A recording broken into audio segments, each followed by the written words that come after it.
Islamic militants and their supporters celebrated the death of Saudi King Abdullah on social media Friday, many of them describing him as a servant of the Americans who conspired with the West to kill Muslims. Abdullah, who died at the age of 90, began battling al-Qaida militants around a decade ago when extremists launched a string of attacks in the kingdom aimed at toppling the monarchy.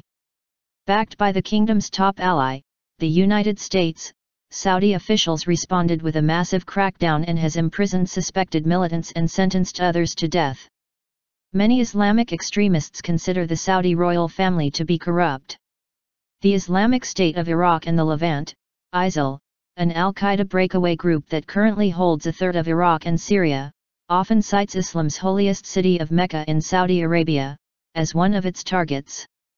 Saudi Arabia is also part of a U.S.-led coalition targeting the ISIL in airstrikes.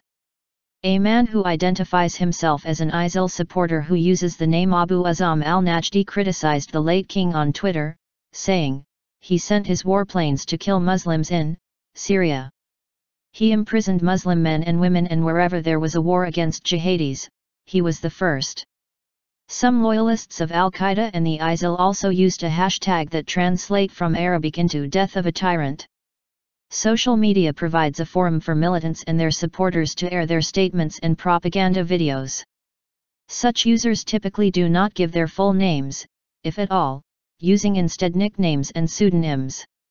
A jihadi supporter who identifies himself by the name of Omar wrote in English, "The dog that was occupying the land of the two holy shrines has finally kicked the bucket, no Bush or Obama to save you from Allah." One user posted a photo illustration of King Abdullah wearing an orange uniform as a masked man stood behind him carrying a knife to behead him. "We don't want him to die. We want to slaughter him this way," the post said, referring to Saudi Arabia's tradition of beheading criminals.